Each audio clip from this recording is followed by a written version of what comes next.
اللہ اللہ یا ربی یا اللہ۔ بسم اللہ الرحمن الرحیم۔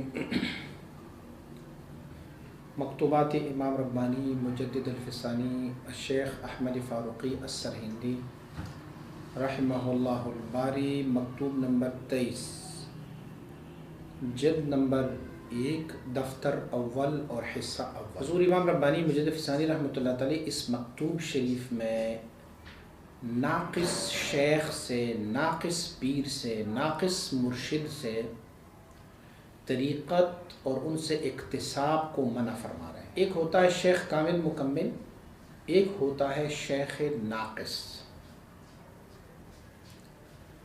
حضرت امام ربانی مجدد الفسانی رحمۃ اللہ تعالی نے اپنی مکاتیب شریف میں اکثر و بیشتر ناقص پیروں، ناقص شیخوں، ناقص مرشدوں کی خوب مذمت فرمائی ہے اور ان سے طریقت لینا یا ان کے پاس جانے کو شدید ترین منع فرمایا ہے۔ بلکہ امام ربانی مجدد الفسانی رحمۃ اللہ تعالی ان ناقص پیروں کو، ان ناقص مرشدوں کو، ان ناقص شیخوں کو آپ مبارک قطاع الطریق کے نام سے یاد کرتے ہیں۔ یہ راہزن ہے، یہ چور ہے، ڈاکو ہے۔ اور آپ مثال بیان فرماتے ہیں، آپ فرماتے ہیں کہ ایک بندہ اپنی مقصود اور اپنی مطلوب کی طرف جب جا رہا ہوتا ہے تو رستے میں ایک ڈاکو اور رہزن بیٹھا ہوتا ہے، اور اس رہزن اور ڈاکو کے ساتھ جب وہ مل جاتا ہے، ان سے ملاقات ہوتی ہے، تو نہ یہ کہ ڈاکو اور یہ رہزن اسے اپنی مقصد پر جانے سے روکتا ہے، بلکہ ان کے ساتھ جو مال و متاع ہوتی ہے اسے بھی لوٹ لیتا ہے۔ آپ فرماتے ہیں کہ اسی طرح ایک بندہ جو کسی ناقص کے ہاتھوں لگ جائے، کسی ناقص پیر کے ہاتھ لگ جائے، تو آپ فرماتے ہیں ان کی جو استعداد باطنی ہوتا ہے، ان کی جو قوت باطنی ہوتا ہے، وہ قوت باطنی بھی اس کے ساتھ ختم ہو جاتی ہے۔ اس نے جانا شروع کیا ہے اللہ کی وصل و قرب میں، اور ایک ڈاکو ناقص کے ہاتھوں چھڑ گیا، اور اس ناقص نے ان کی اس استعداد کو، اس کیپیسٹی کو جو اس کی اندر موجود تھی، سمونی کی، اللہ کے انوار و تجلیات اور فیضات لینے کی، اس ساری کی ساری کیپیسٹی کو بھی ختم کر دیتا ہے، اور اسے خراب سے خراب اور ابتر سے ابتر کر دیتے ہیں۔ بلکہ حوالہ دیتے ہیں اکثر و بیشتر حضرت مولانا روم رحمۃ اللہ تعالی کی ایک قول کی طرف کہ دست ناقص دست شیطان است و دیو۔ آپ فرماتے ہیں کہ ناقص کی ہاتھ جیسے آپ نے اپنی ہاتھ کو کسی شیطان یا دیو کے ہاتھ میں دیا ہوا ہے، تو اگر کسی شیطان یا دیو کے ہاتھ میں آپ کا ہاتھ لگ گیا اور اسے آپ نے اپنا مرشد اور پیر تصور کر لیا، تو پھر یوں سمجھ لے کہ شیطان اور دیو بندے کو کہاں تک لے کے جاتا ہے؟ سَيَهْدِيهِمْ سَبِيلَ الْحَالِكِينَ، اسے حالکین اور ہلاکت کی رستہ ہی دکھاتا رہے گا۔ کیوں؟ اس بندے کو خود ہی نہیں پتا کہ اللہ کی وصل و معرفت کیا ہے، اللہ کریم کی مراتب قرب کیا ہے، اپنے سالک، اپنی مرید جو اپنی اچھی نیت کے ساتھ ان کے پاس آیا ہوا ہے، اسے کیسے اللہ اور اس کی رسول صلی اللہ علیہ وسلم کی محبت عطا کر دے، اسے اللہ اور اس کی رسول صلی اللہ علیہ وسلم بارک کی اطاعت، اور اسے اس طریقے پر ڈال دے کہ اہدنا الصراط المستقیم صراط الذین انعمت علیہم، اس رستے پر کیسے اسے ڈالا جا سکتا ہے۔ ایک بندہ یہ کہے کہ میرا والد صاحب وہ فقیہ تھے، عالم تھے، وہ مفتی تھے، بہت بڑے عالم تھے، لیکن بیٹے نے خود کچھ نہیں پڑھا ہوگا، تو کیا ان کی استاد سے پڑھنے والے طلباء ان کے بیٹے کے سامنے اپنا کتاب رکھ لیں گے؟ کمی نہیں رکھیں گے۔ وہ کہیں گے آپ کا جو والد ہے وہ سر آنکھوں پر ہمیں قبول ہے، لیکن آپ کے پاس کچھ نہیں ہے، اسی لیے ہم آپ کے پاس کیوں بیٹھ جائیں؟ ہمیں وہاں جانا چاہیے جہاں پر ہمیں اپنی رب سے ملانے والے کچھ وسیلے اور واسطے مل جائیں۔ تو شیخ کامل مکمل کے بھی انشاءاللہ العزیز میں بتاؤں گا کہ ان کی علامات کیا ہے۔ مختصراً یہ ہے کہ شیخ کامل مکمل اسے کہتے ہیں کہ جس پر اللہ رب العزت کی یہ آیت شریف تطبیق ہو کہ الا ان اولیاء اللہ لا خوف علیہم ولا هم يحزنون الذین آمنوا وکانوا یتقون. مومن بھی ہو اور متقی بھی ہو. تقوی محض نام نہیں ہے ظاہری لباس کا. تقوی محض یہ نام نہیں ہے کہ ہم نے داڑھی رکھی، ہم نے عمامہ سر پہ رکھا، ہم نے قرآن عظیم شان کی تلاوت کرنی شروع کر دی، ہم نے نمازیں پڑھی، بلکہ تقوی جو ہے وہ ظاہر اور باطن دونوں کا تقوی ہوتا ہے. حدیث شریف کو آپ ذرا غور سے سماعت فرمائیں. رب قاری القرآن والقرآن یلعنہ. بہت سارے ایسے قرآن پڑھنے والے ہیں جو پڑھ تو قرآن رہے لیکن قرآن اسی پر لعنت فرما رہا ہوتا ہے. اور دوسرے حدیث شریف کو آپ سماعت فرمائیں. حضور سید عالم صلی اللہ علیہ وسلم کا ارشاد گرامی ہے کم من صائم لیس من صیامہ الا الظمأ والجوع. حضور فرماتے بہت سارے ایسے روزے دار ہیں جو ان کو روزے میں ماں سوائے بھوک اور پیاس کی کوئی اور چیز ان کو نہیں مل سکتی. بھوکا بھی رہتا ہے، پیاسا بھی رہتا ہے، لیکن اسے اس روزے کی کوئی ثواب اور اجر نہیں ملے گا. وجہ کیا ہے؟ اس نے ظاہراً تو روزہ رکھا ہوا ہے لیکن فی الحقیقت وہ روزے سے نہیں ہے. ظاہر میں نماز پڑھ رہے ہیں لیکن فی الحقیقت اس کی نماز پڑھنے والی نہیں ہے. برزبان تسبیح و بدل گاؤ خر این چنین تسبیح قید عرد اثر. زبان سے تو تسبیح پڑھتے رہیں گے اور دل میں گائے اور گدے کی خیال ہو تو ایسی تسبیح کی کیا اثر ہوتی ہے؟ ایسے تسبیح کے کوئی اثر نہیں ہوتے. تو کامل مکمل کی ایک اور علامت بھی ہمیں حضور سید عالم صلی اللہ علیہ وسلم نے بیان فرمایا. آپ حضور فرماتے ہیں کہ خیارکم اذا رؤوا ذکر اللہ. آپ میں سے اللہ کی ولی وہ ہے، بہتر وہ ہے کہ جسے دیکھا جائے تو تجھے رب یاد آ جائے، اپنا اللہ یاد آ جائے. اور حضرات مشائخ نے ایک تیسری شق بھی شامل کی ہے. حضرات مشائخ فرماتے ہیں کہ جب آپ کسی مرشد، کسی شیخ کو جن کا نام مرشد اور شیخ رکھا گیا ہے، جب آپ ان کی بارگاہ میں جائیں گے اور ان کی صحبت میں جب آپ بیٹھیں گے تو آپ کا دل جو ہے وہ آپ کو باطنی جمعیت مل جائے، آپ کے دل میں وہ بات سما جائے جو رب نے ہمیں فرمایا کہ الا بذکر اللہ تطمئن القلوب. ان کی صحبت میں، ان کی مجلس میں آپ کا دل دنیا سے بیگانہ ہو اور رب کی طرف ان کا میلان ہو، آپ کی باطنی جمعیت مل جائے. اور اس اللہ کی بندی کو جب آپ دیکھیں گے تو سر سے لے کے پاؤں تک وہ پوری کا پورا سنت مصطفی صلی اللہ علیہ وسلم پر ہو اور ان کی ہر عمل سے حضور کی سنت مطہرہ جھلک رہی ہو. یہ اللہ کا ولی ہے. پھر ایسے اگر ولی ہو تو ان کی کلام جو ہے وہ دوا ہے، باتیں ان کی دوا ہے، ان کی نظر شفا ہے اور ان کی توجہ مردہ دلوں کی زندہ ہے. تو حضور امام ربانی مجد افسانی رحمۃ اللہ تعالی فرماتے ایک تو وہ ناقص ہے کہ جس کو سرے سے دین کی سمجھ نہیں ہے. الاعظم باللہ آپ دیکھ رہے ہیں ہمارے آج کل کے دور میں جو عامل لوگ ہیں اسے بھی پیر اور مرشد کا نام دیا جاتا ہے اور وہ ہزاروں لاکھوں میں ہمارے ملک میں اور پوری دنیا میں بیٹھے ہوئے ہیں. کرتب دکھانے والے، کوئی مسخرے اور مذاق اڑانے والے، کوئی کچھ دکھانے والے، کوئی کچھ دکھانے والے، نام بھی عجیب و غریب رکھے ہوئے ہیں. تو وہ اگر آپ دیکھیں گے، ان سے پوچھیں گے کہ بھئی نماز کیا ہے، وہ کہیں گے ہم تو کعبۃ اللہ میں جا کے نماز پڑھتے ہیں. بھئی اگر کعبۃ اللہ میں نماز پڑھنی ہے تو کھانا بھی وہاں کھاؤ، زندگی بھی وہیں گزارو. لیکن حضور مدینہ منورہ میں ہوتے تھے، کبھی نہیں فرمایا کہ میں نے کعبے میں جا کے نماز پڑھی ہے یا میں نماز کعبے میں جا. حضور سید عالم صلی اللہ علیہ وسلم بارک کو اللہ رب العزت نے وَاعْبُدْ رَبَّكَ حَتَّى يَأْتِيَكَ الْيَقِينُ، اس وقت تک رب کا عبادت کرتے رہو جب تک کہ آپ کو وفات نہ آئے، جب تک آپ حیات ہیں ظاہری حیات پر آپ رب کی عبادت آپ پر لازم ہے. جب حضور مصطفیٰ کریم پر لازم ہے تو میں اور تو کجا. اس لیے ان ناقصوں سے بچے. ایک تو وہ ناقص ہے جس میں سے شریعت مطہرہ کی نقص ہو، دین اسلام کی نقص ہو، وہ کبھی ولی نہیں ہو سکتا. رب نے شرط ہی لگایا ہوا ہے، ولایت کے لیے ایک شرط لگایا ہوا ہے. اللہ کریم نے فرمایا الا ان اولیاء اللہ لا خوف علیہم ولا هم يحزنون. پھر ولی کون ہے؟ الذین آمنوا، سب سے پہلے شرط ایمان ہے. دوسرا شرط وکانوا یتقون، اور وہ متقی ہو. بھئی نمازیں نہ پڑھیں، کوئی پاکی ناپاکی کا کوئی انتظام نہ ہو اور روزے وغیرہ بھی معاف کرائے جائیں اور اس کے علاوہ دین متین شریعت مطہرہ سے بھی دوری ہو، مرد اور خواتین کی خلطیت ہو اور شریعت مصطفیٰ کی صلی اللہ علیہ وسلم کی دھجیاں اڑا رہے ہو اور نام رکھا ہوا ہے پیر اور مرشد. ایک تو یہ ہے، یہ تو ناقصوں سے بھی ناقص ہے. اسے پیر اور مرشد کا لفظ کہنا بھی جائز نہیں ہے.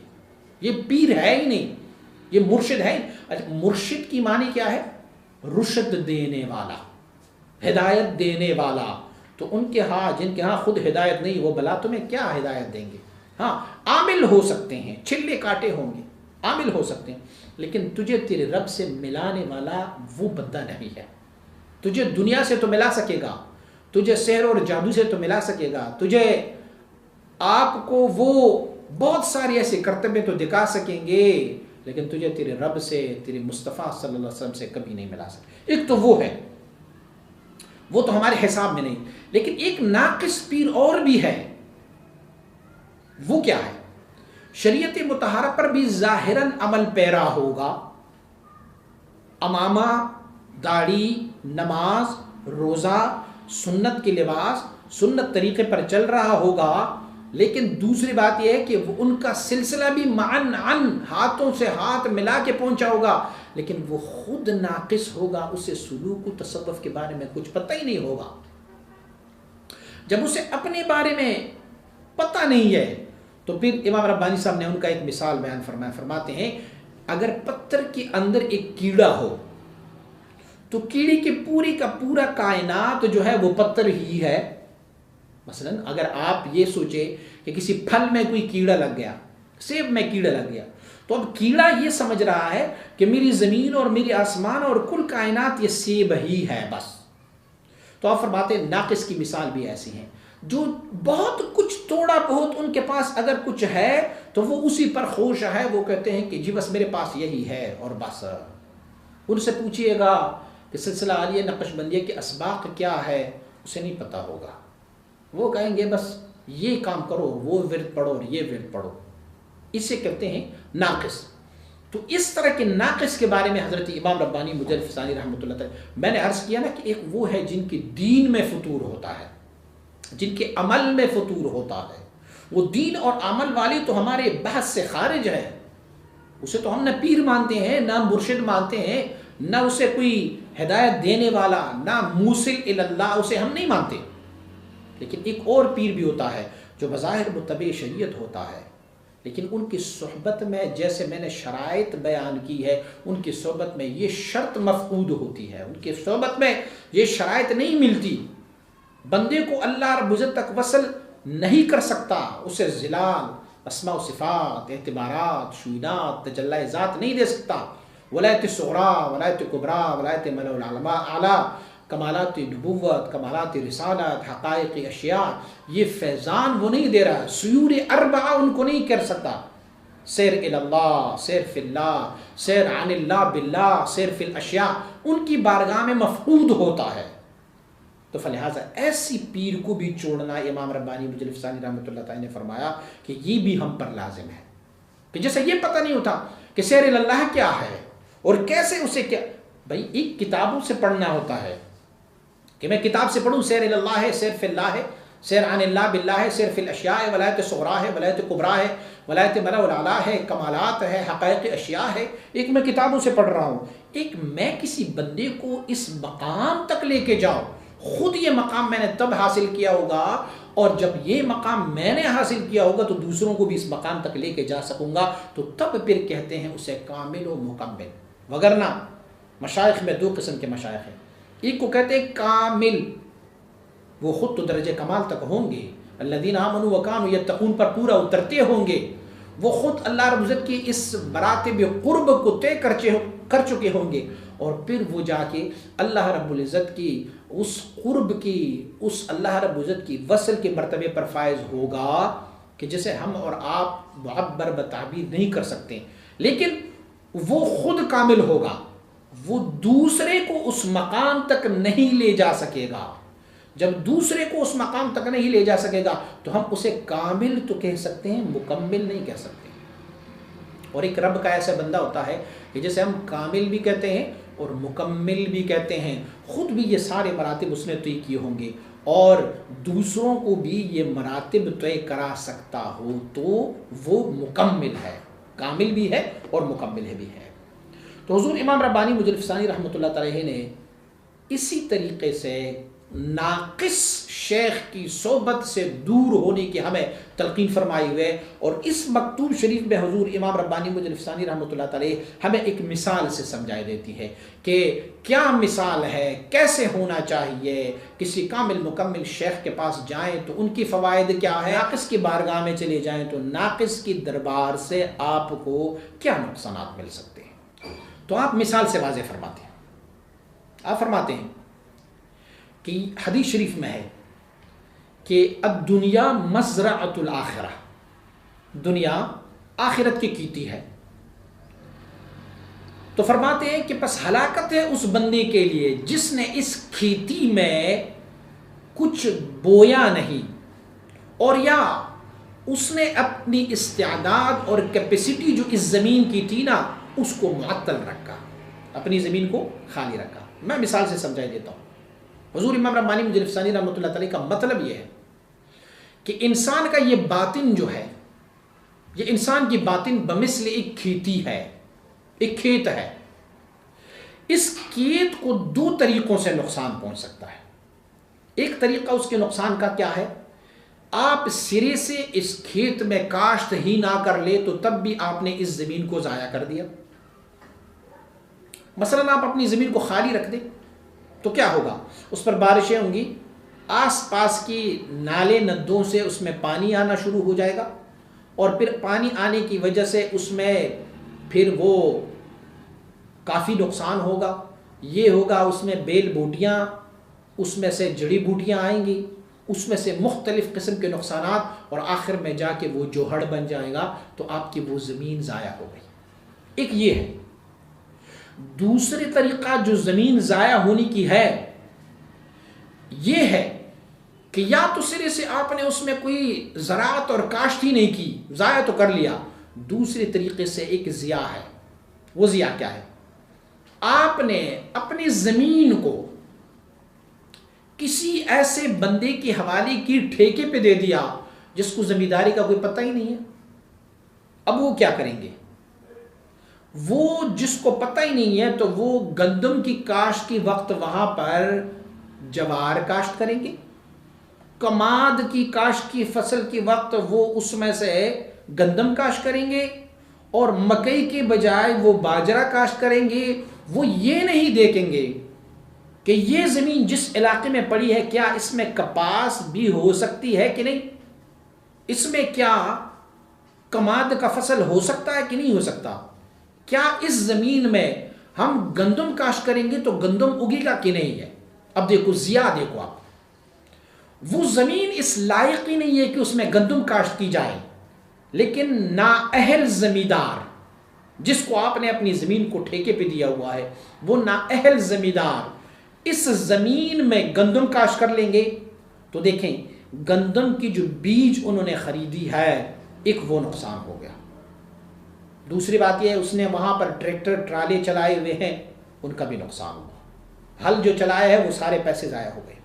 اس کے بعد وہ پانی دیں گے، پانی کی جو قیمت ہے وہ بھی ضائع ہو گیا، وقت بھی گزر گیا، آخر میں اسے فصل بھی کوئی نہیں ملے گا۔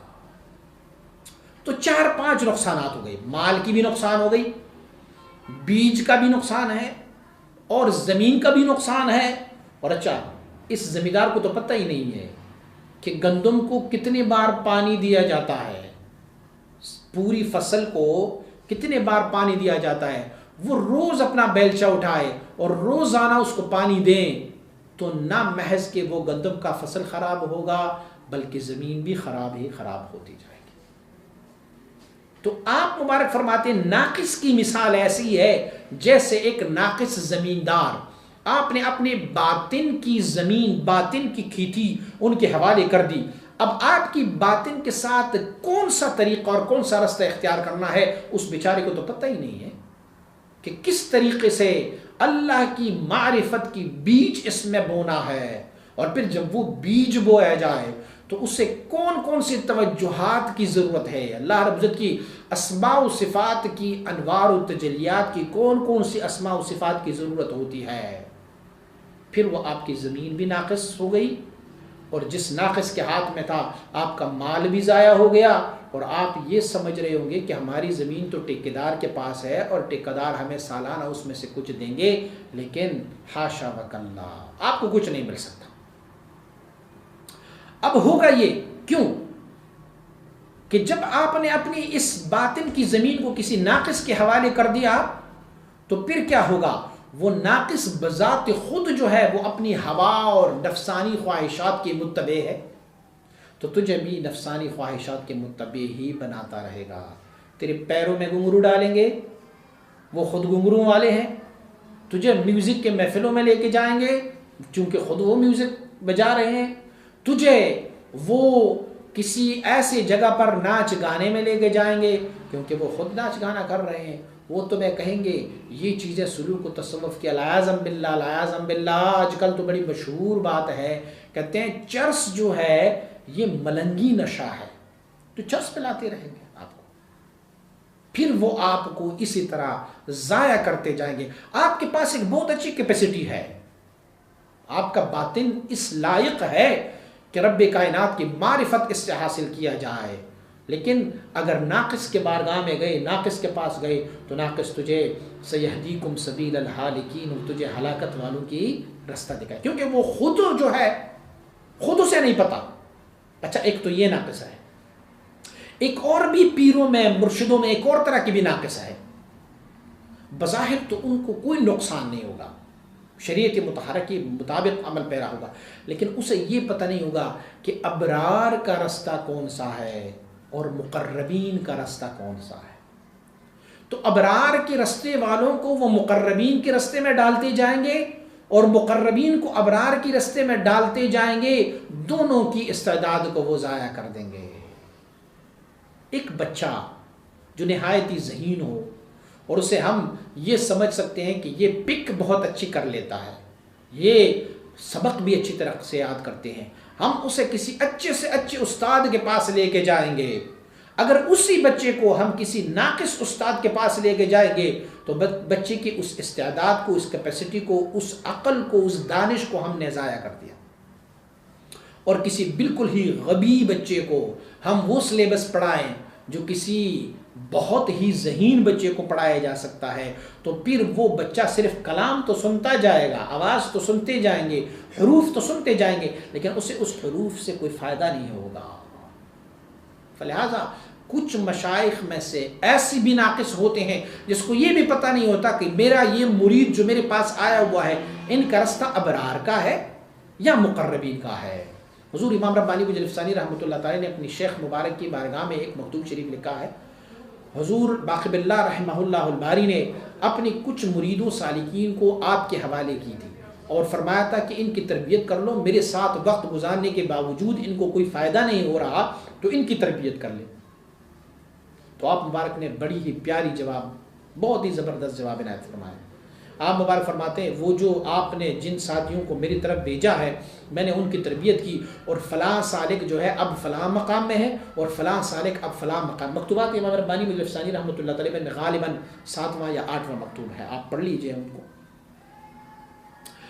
تو امام ربانی بجلفسانی رحمۃ اللہ تعالی آپ مبارک ان کو فرماتے ہیں کہ چونکہ حضرت نے، آپ مبارک نے ان لوگوں کو جن کا طریقہ ابرار کا تھا آپ نے اسے مقربین کے راستے پر ڈالنے کی کوشش کی تھی، فلہذا وہ اس سے نہیں چل پائے، اب میں نے اسے اس مقام اور اس مرتبے پر لایا جو ابرار کی حال کے موافق ہے، اسی لیے اب وہ لوگ چل پڑے ہیں۔ تو آپ دیکھیں حضور باقی باللہ رحمہ اللہ الباری کی عظمت میں، آپ کی کمال میں، آپ کے مرتبے میں کوئی شک نہیں ہے، لیکن صرف اس مسئلے میں کہ ان لوگوں کے حق میں یہ ابرار کا رستہ بہتر ہے یا مقربین کا رستہ بہتر ہے، صرف اسی مسئلے کو حل کرنے کے لیے آپ نے اپنے مریدوں کو، اپنی مرید حضرت امام ربانی بجلفسانی رحمۃ اللہ تعالی کے بارگاہ میں بھیجا اور امام ربانی بجلفسانی رحمۃ اللہ تعالی نے ان کی تربیت فرمائی ابرار کے رستے پر۔ میں نے ابرار کی تعریف کی تھی نا کہ جو شاہراہ ولایت پر چلتے ہیں، اب اسے اگر تفصیل اسماء و صفات سے فیض مل جائے تو پھر ساری زندگی اسی میں رہیں گے۔ ابرار کی حال کے موافق ہے زیادہ نمازیں پڑھنا، لوگوں سے دور رہنا، کم کھانا، کم پینا، کم سونا، لوگوں سے الگ تلگ رہنا، یہ ابرار کے حال کے موافق ہے، الگ تلگ رہنا. اور مقربین کے رستے کے موافق حال یہ ہے کہ وہ الذین یذکرون اللہ قیاما وقعودا وعلی جنوبہم، اور اللہ کے وہ بندے ہیں کہ رجال لا تلہیہم تجارۃ ولا بیع عن ذکر اللہ، اسے ایک لمحہ بھی اللہ کے ذکر سے غفلت نہیں ہوتا. تو پھر ہوتا کیا ہے؟ وہ سوتے ہیں، جاگتے ہیں، چلتے ہیں، پھرتے ہیں، کھاتے ہیں، پیتے ہیں، تجارتیں کرتے ہیں، وہ شادیاں کرتے ہیں، بچے پیدا کرتے ہیں، لیکن سارے کا سارا طریقہ ان کا جو ہے وہ رب کی ذکر اور رب کی یاد سے ایک لمحہ ایک لحظہ بھی غافل نہیں ہوتا. یہ مقربین کا رستہ ہے جسے رب کائنات اللہ یجتبی الیہ من یشاء، رب اسے اپنی طرف منتخب کر لیتا ہے. اب آپ دیکھیں کہ جب ایک بندہ ناقص کے پاس چلا جاتا ہے تو پھر وہ خود چون کے نفسانی خواہشات کا شکار ہے تو اسے بھی نفسانی خواہشات کا شکار کر لیتے ہیں. تو پھر کیا ہوتا ہے؟ فَيَحْصُلُ ظُلْمَةٌ عَلَى ظُلْمَةٍ، پھر ایک تاریکی کے بعد ان کو ایک اور تاریکی پر تاریکی ان کو مل جاتی ہے. اور دوسری بات یہ ہے کہ جو ناقص ہوتا ہے اسے تمیز نہیں ہوتا اس بات کی، وہ یہ بات کو سمجھ نہیں رہا کہ وہ طریقہ جو رب تک وصل کر دینے والا طریقہ ہے اور وہ طریقہ جو رب سے دور کر دینے والا طریقہ ہوتا ہے، اسے نہیں پتہ ہوتا.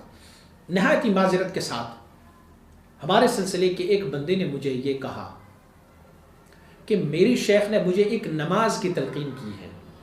میری شیخ نے مجھے بتایا کہ جب آپ نماز پڑھنے لگیں تو آپ اپنی حاجات کے لیے ایک نماز پڑھو. وہ کیا نماز ہے؟ 4 رکعت کی نماز کی نیت کر لو اور کھڑے ہو کے جیسے آپ نیت باندھو گے تو پہلی رکعت میں قیام میں آپ نے 100 بار درود شریف پڑھنا ہوتا ہے، پھر رکوع میں 100 بار درود شریف پڑھیں، پھر اس کے بعد قومے میں، پھر اس کے بعد قعدے میں، سجدے میں، جلسے میں، ایسے کرتے کرتے آپ ہر حرکات اور سکنات جو نماز کے ہیں اس میں سے 100 بار درود شریف پڑھا کریں تو اللہ آپ کی حاجات کو پورا فرمائے. اللہ اکبر. درود پڑھنے کی کوئی مخالفت نہیں ہے، درود بڑی فضیلت کی بات ہے، لیکن درود کو اپنی جگہ پر پڑھ لینا اور نماز کی جو واجبات ہے، نماز کی جو فرائض ہے، نماز کی جو تسبیحات ہے اسے اپنی جگہ پر پڑھ لینا یہ فضیلت ہے. اب نماز کی جو واجبات اور فرائض اور تسبیحات اور تکبیرات ہیں وہ سب کو چھوڑ دیں اور اس میں سے درود پڑھتے جائیں گے تو یہ تو سمجھ رہا ہوگا کہ میں اپنی رب تک وصل کر دینے والی کام کر رہا ہوں، لیکن فی الحقیقت یہ رب سے فصل کرنے والی بات ہے. اب آپ یہ سمجھ لیں کہ درود شریف کی فضیلت میں کوئی کمی نہیں ہے. افضل ہے جس نے ایک بار درود شریف پڑھی، اللہ ان کی 10 درجات کو بلند فرما دیتا ہے، 10 حسنات ان کی نامہ اعمال میں لکھ دیتے ہیں، 10 خطاؤں کو معاف فرما دیتے ہیں. حضور فرماتے ہیں جو اکثر درود پڑھتے ہیں، جو زیادہ کثرت سے درود پڑھتے ہیں، قیامت والے دن وہ میرے اتنی ہی قریب ہوگا. کوئی شک نہیں ہے اس میں. لیکن اسی درود شریف کو اگر نماز کی تمام اجزاء میں، نماز کی تمام حرکات و سکنات میں، نماز کے اپنے اصول کو چھوڑ کے اگر اسے اپنایا جائے تو اسے کہتے ہیں شیخ ناقص، کہ اسے یہ پتہ نہیں ہے کہ وہ چیزیں جو رب سے جدا کر دینے والی ہے، رب سے فصل لانے والی ہے، سمجھ تو رہا ہوگا میں بڑا اچھا کام کر رہا ہوں لیکن فی الحقیقت وہ برا کر رہا ہوگا. کیوں؟ اسی لیے امام ربانی صاحب فرماتے ہیں اذ هو غیر واصل قط، وہ خود واصل نہیں ہے، اسے نہیں پتا یہ ثواب ہے یا گناہ ہے، یہ میں جو عمل کر رہا ہوں یا اپنی مرید سے کروا رہا ہوں. اور اسی طرح لا یمیز بین الاستعدادات المختلفۃ للطلبۃ، اسی طرح وہ ناقص شیخ کو یہ بھی معلوم نہیں ہے کہ میرے پاس آنے والے اس طالب العلم کی استعداد کیا ہے، یعنی یہ کون سے مرتبے کو جذب کر سکتا ہے، کون سے مرتبے پر یہ چل سکتا ہے، اس کی حال کے موافق ابرار کا رستہ ہے یا اس کی حال کے مطابق مقربین کا رستہ ہے یا ان کی حال کے مطابق سلوک کا رستہ ہے یا جذبے کا رستہ. دیکھیں ایک اہم جز ہے سلوک و تصوف. جذبہ کہتے ہیں کشش لطائف کو، اور سلوک کہتے ہیں نفس کی اطمینان اور عناصر اربعہ کی اعتدال کو سلوک کہتے ہیں. اب یہ ناقص جو ہے اسے یہ نہیں پتا کہ یہ سالک جو میرے پاس آیا ہے ان کی حال کے مطابق سلوک کا رستہ ہے یا ان کے حال کے مطابق اب جذبے کا طریقہ ہے. یعنی میں ان کی شروع کروں لطائف خمسے عالم امر سے، یا ان کو میں پہلے لطیفہ نفس اور قالبی اور اعتدال عناصر کے کام شروع کرا دوں، تو ایک بندے کے حال کے موافق ہوگا جذبے کا کام، اور وہ اسے سلوک کی رستے پر ڈالتا جائے گا، ضائع کر دی اس کو. اور ایک کے حال کے مطابق ہوگا جذبہ، اسے سلوک میں ڈال دے گا. سلوک جس کے حال کے مطابق ہوگا اسے جذبہ ڈالا جائے گا، فلہذا وہ بھی ضائع ہو گیا. کیوں؟ شروع میں ان کے لیے یہ ضروری ہوتا ہے کہ وہ مرید کے حال کو جانے کہ یہ مرید، اس کو میں کیا تلقین کر لوں، میں اسے سلسلہ عالیہ نقش بندیہ میں ہی چلاؤں یا پھر میں اسے دوسرے سلاسل میں چلاؤں، کیونکہ دوسرے سلاسل میں پہلے سلوک کا کام کرایا جاتا ہے، اس کے بعد جذبے کا کام کرایا جاتا ہے، اور سلسلہ عالیہ نقش بندیہ میں پہلے جذبے کا کام ہے، اس کے بعد سلوک کا کام کرایا جاتا ہے. تو اب شیخ جو خود ناقص ہے اسے یہ نہیں پتا کہ جذبہ کیا ہے، سلوک کیا ہے، تو اپنی مرید کو کہاں ڈالیں گے، اپنی مرید کو کس طریقے پر ڈالیں گے؟ اسی لیے پھر ان کے لیے ضیاع اور نقصان ہوگا، مرید کے لیے ہی ضیاع اور نقصان ہوگا. پیر تو ویسے بھی فارغ البال ہے، اسے تو کوئی نہیں ہے. اب ایک اور کام ہوگا، وہ شیخ یا تو اس بندے کو پہلے سلوک کے رستے میں ڈالیں گے، فَأَضَلَّ عَنِ الطَّرِيقِ كَمَا ضَلَّ، اسے رستے سے گمراہ کر دیا جیسے وہ خود بھی گمراہ. یار ان کی حال کے مطابق سلوک کا رستہ نہیں ہے، اس کے حال کے مطابق جذبے کا ہے، یا ان کے حال کے مطابق سلوک ہے جذبہ نہیں ہے، یا جذبہ ہے سلوک نہیں ہے. اسی لیے اسے اس کی حال کے موافق رستے پر ڈالو تو تب چلے گا. آپ نے پرائمری کی طالب العلم کو لا کے میٹرک میں بٹھا دیا، 10th کلاس میں بٹھا دیا. اب 10th میں جب آپ نے بٹھا دیا اسے جو سلیبس آپ پڑھائیں گے نا، یار خود جب نہیں پڑھے ہوں گے تو کیا ان کو پڑھائیں گے؟ اور اگر خود بھی پڑھے ہوئے ہوں تو آپ کو یہ معلوم نہیں ہے کہ یہ بچہ ابھی پرائمری کے بھی قابل نہیں ہے، اسے پریپ میں 1 میں لگاؤ، اور آپ نے اسے میٹرک میں لا کے بٹھا دیا تو کیا پڑھے گا وہ؟ ہاں ایک طریقہ ہے، ان سے پیسے لیتے جاؤ گے اور پھر جو ہے اسے پاس کراتے جاؤ گے، پھر یہی مقصد رہے گا.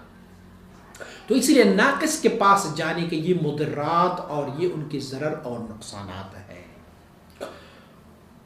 اب آپ مبارک اس مکتوب شریف میں کیا فرما رہے ہیں؟ فرماتے ہیں کہ اگر کسی ایسے ناقص کا ڈسا ہوا بندہ ایسے ناقص کے ہاتھوں میں جانے کے بعد اگر کوئی بندہ کسی کامل مکمل شیخ کے بارگاہ میں آ جائیں گے تو پھر شیخ کامل مکمل سب سے پہلے کیا کریں گے؟ آپ مثال سے سمجھائی دیتے ہیں. آپ فرماتے ہیں جیسے اس ناقص زمیندار نے آپ کے کھیت کو فاسد کیا تھا، اب آپ ان سے ٹیکہ ختم کر کے کسی کامل کے پاس اس کو دیں گے، کسی کامل زمیندار کو یہ حوالے کر دیں گے، تو پھر وہ کامل زمیندار کیا کرے گا؟ وہ سب سے پہلے اس میں آنے والے جتنے بھی پانی ہے نا اسے بند کر دیں گے.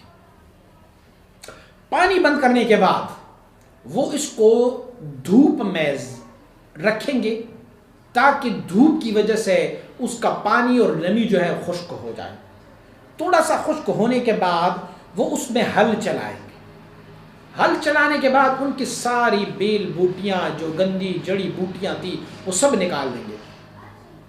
اس کے بعد زمین کو کچھ عرصے کے لیے ایسی ہی رکھیں گے. پھر ایسے رکھنے کے بعد پھر وہ ایک دفعہ پھر زمین کو پانی دیں گے. پانی دینے کے بعد اس کو وتر بنائیں گے. ہمارے اور آپ کے اصطلاح میں اسے وتر کہتے ہیں. وتر بنائیں گے. وتر بنانے کے بعد یہ اب بازار سے بہترین اور اعلیٰ ترین بیج خریدیں گے. مثلا گندم کی بیج ہم لیں گے. بہترین بیج لینے کے بعد پھر یہ بہترین طریقے سے اس زمین میں ہل چلائیں گے. پھر اس میں سے بہترین بیج بوئیں گے. اس کے بعد اس میں سے یوریا اور کھاد ڈالتے جائیں گے. اس کے بعد پھر روز اسے پانی نہیں دیں گے. پھر اسے معلوم ہوگا کہ گندم کی فصل کے لیے کتنا پانی چاہیے اور کتنے وقفے سے پانی دینا چاہیے. دیکھیں جب گندم آپ کاشت کرتے ہیں نا تو اس کے بعد پر 40 دنوں کے بعد آپ ان کو پانی دیتے ہیں. لیکن گندم آج کاشت کی اور کل آپ نے پانی دیا تو سارا فصل خراب ہو گیا. پھر جب گندم پک جاتے ہیں اس وقت آپ پانی نہیں دیتے. اگر آپ نے اس وقت پانی دے دیا تو بھی فصل تباہ ہو گیا. گندم کے سارے دانے خوشوں سے نکل کے گر جائیں گے.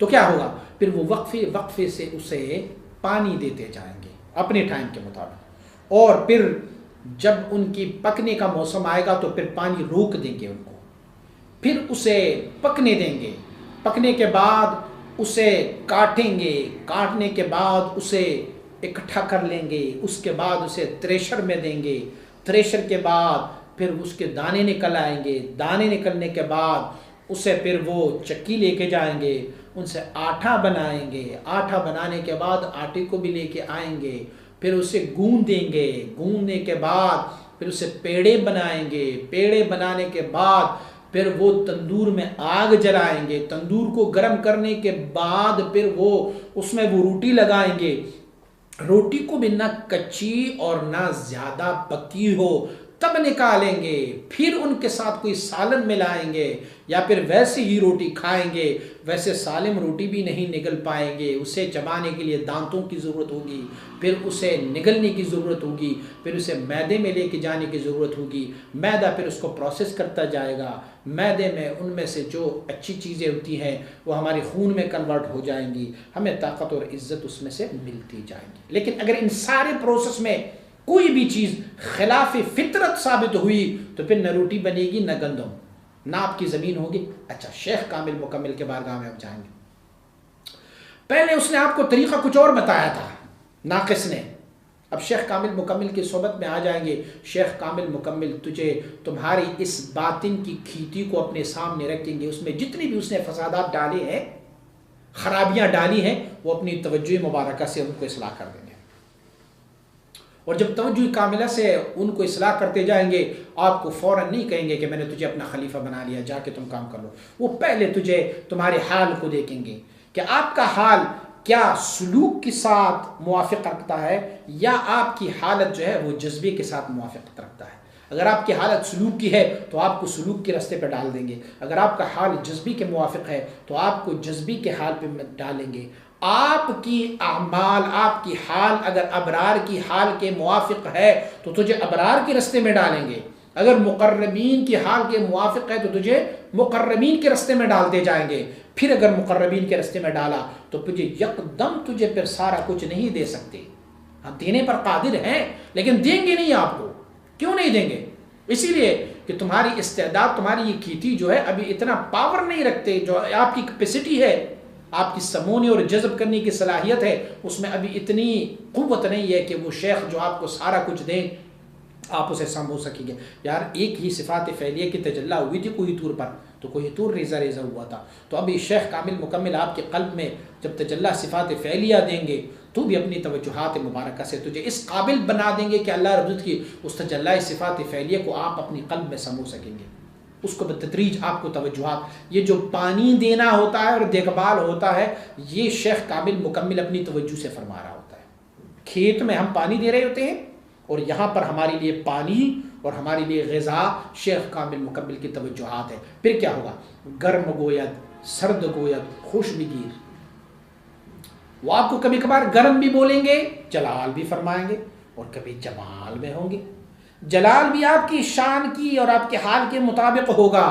تیری اصلاح جو کرنی ہے یار، زمین جو ہے، کیا وہ زمین پر ہل چلائیں گے تو اتنا بالا ہوتا ہے طویل ترین، اور اس میں سے لوہا لگا ہوتا ہے تو زمین کو چیرتا نہیں ہے، زمین کبھی بولتے تو نہیں ہے، وہ زمین کو چیر کے اس میں وہ ہل چلاتے ہیں، تو وہ کبھی اپنے جلال سے آپ کی باطن کی ضمیر کو بھی چیرتا ہوگا، اپنے باطن کو، آپ کی باطن کو بھی چیرتا ہوگا، اور کبھی وہ جمال سے۔ کھیت میں آپ پانی دیں گے نا تو جمال ہی جمال ہے، اور شیخ کامل مکمل کبھی اپنی جمال سے آپ کا اصلاح کرتا رہے گا۔ پھر کیا ہوگا؟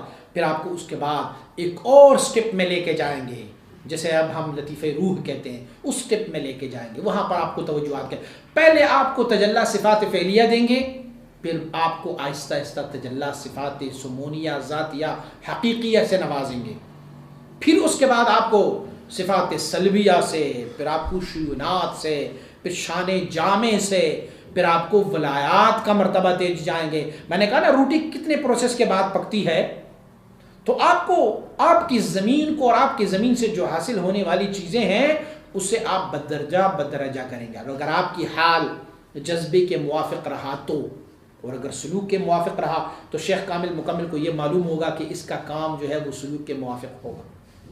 پھر کیا ہوگا؟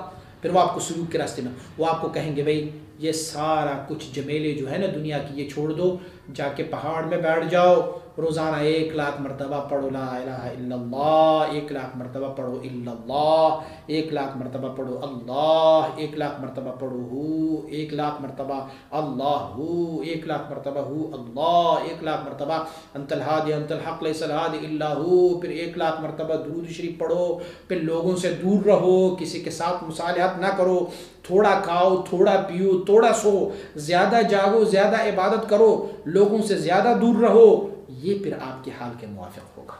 اور اسے سلوک کہتے ہیں، کیونکہ انہیں کی رفتار سے ہیچ نفس را نہ کشد ذل پیر، دامنی آن نفس کشرا سخت گیر. آپ کے نفس کو کوئی نہیں مار سکتا ماں سوائے پیر کامل مکمل کی. تو اس نفس مارنے والے کے دامن کو مضبوطی سے پکڑا رکھو. ہاں اپنے آپ کو حوالے کرو گے تو تب، اور اگر یہ سوچو گے کہ بھئی کل آیا ہوں اور آج مجھے خلافت مل جائے اور سارا کچھ ہو جائے، تو نہیں. لہذا ناقص کی صحبت سے دور رہیں. میں نے ناقص کی تعریف آپ کو بتائی، جس کو یہ بھی پتہ نہ ہو کہ جذبی کے حال کے موافق ہے ان کا حال یا سلوک کے حال کے موافق ہے ان کا حال. ان کا کام جو ہے ابرار کے کام کے موافق ہے یا مقربین کے کام کے موافق ہے.